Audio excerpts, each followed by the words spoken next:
Hey guys, here's a short video on how to get started with Sibelius. Sibelius is one of the best, if not the best, music publishing software available. It's been around for a long time. It's gone through so many different updates.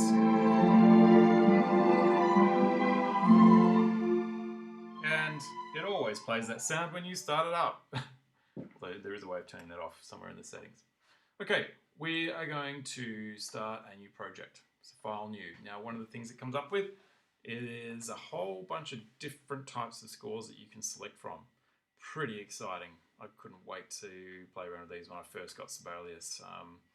And these cover just about every type of music, from march drums to choirs to guitar to singing and concert bands. But we're going to start with the blank page because, hey, that's what we're going to do.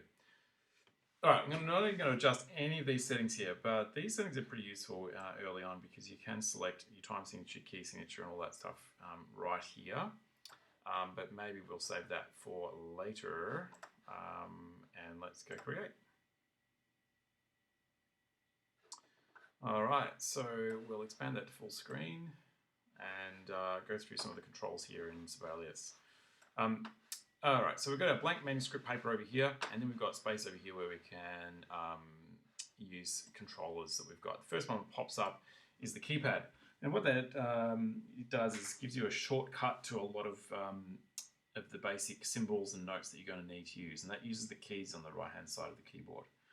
And we can change different things here. We go into the view settings here, and across here we've got panels. And one of the other panels you may want to put in there is the transport, so play, stop, rewind, etc. And that'll help you to play the magical piece that you're about to create. All right, let's add some instruments. So we've got a blank page. Now we want to figure out how to add instruments. And it's not as simple as probably some other music software, but once you get your head around it, it's not too bad. We've got add or remove, change, and those. It's basically, this is an instrument tab here that we can use. So we click add or remove, and that brings up the list of instruments here, okay? And let's go for something I'm familiar with, which is trombone. Okay, so we click on it, and then we've got to click add to score, which is a bit of an annoying way of doing things, but there is a good reason for it. So if I add trumpet now in B flat, we can reorder the way these are set up. Okay, so gives you some options there about how that's ordered. Okay, or you can delete things as well. So there is a reason for it. Okay, righto. Let's click OK. Right, there's our trombone. We can go in here and give ourselves a title if we want. We can do fancy things like that. But to get started, we want to actually put some notes on the page. And this hasn't given us a key signature yet, and really hasn't given us a time signature either. But let's go across here and select our crotchet, and that's starting to then turn it into, turn the mouse into something which will be able to drop notes in the right spot, okay, wherever you want them. Okay, so I'm using the mouse to start with to write a simple tune.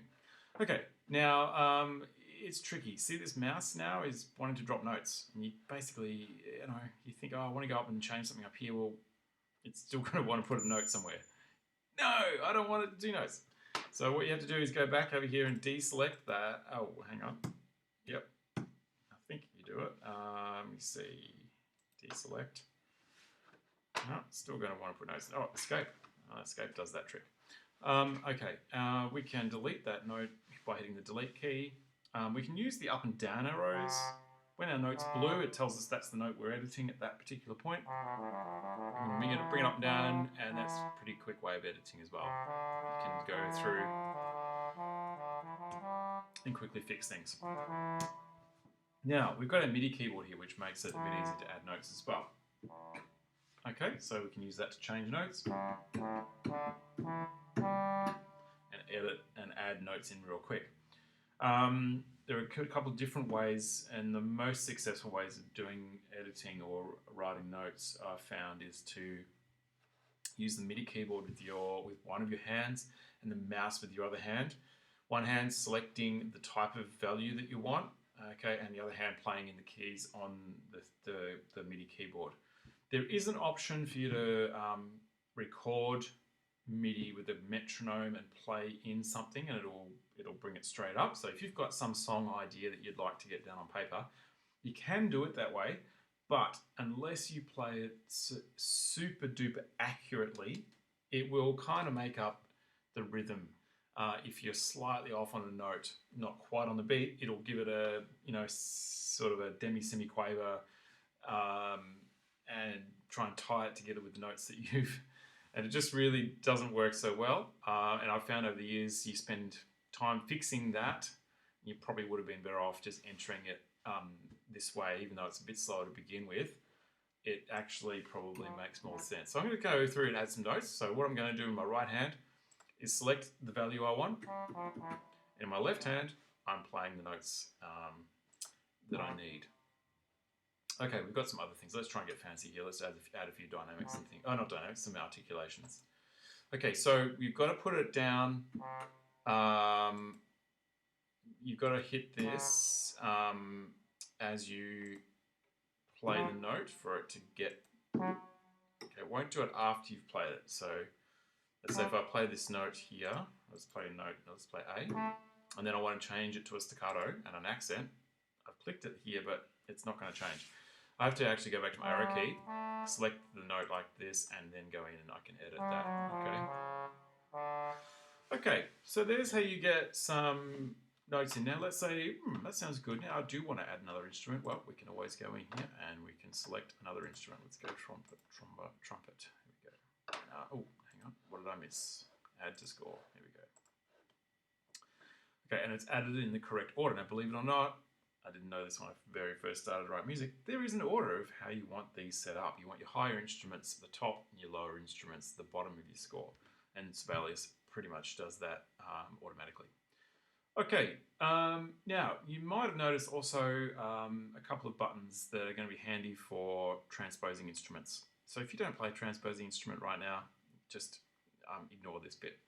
But if you do play, or you're trying to write for an instrument in B flat, like a clarinet or a trumpet, then you've got a complication of thinking, how do I do the transposition stuff?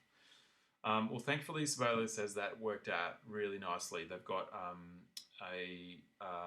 when you select your instrument here, we selected trumpet in B flat. We could have selected trumpet in C. Let's go into the woodwind and have a look at the clarinets. So clarinet in B flat. Okay, so we might add that into the score as well, and let's add a flute in as well. And let's get the same note on the score right at the start. I'm going to delete my beautiful trombone study here, and let's go in and add a note. So we're going to go for a concert G. Actually, I want an octave higher than that. And let's get the same note in the trumpet. Same pitch, isn't it? Yeah, but it wouldn't be if we were reading this in concert band. Okay, clarinet and flute. Okay, so when we look at that, we are all in the same key, and but that's not what happens. If we printed this out and gave it to musicians and said play, it wouldn't sound right. I'm not going to go into why. If you need to know why, then you need to go back and do some more theory on why that happens. And hit escape, get out of that mode. And we're going to hit a button here, which is the most awesome button. It's the transposing score button.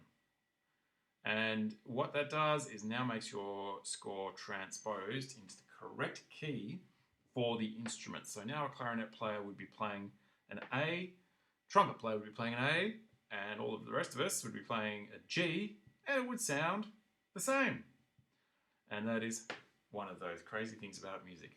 But thankfully, Sibelius has this brilliant button here, which you can toggle on and off. So if you're thinking, thinking of some great ideas and you don't know what key it is in because you can't transpose, like, a really tricky one like a French horn, which would be really hard to do in your head for most of us, except French horn players.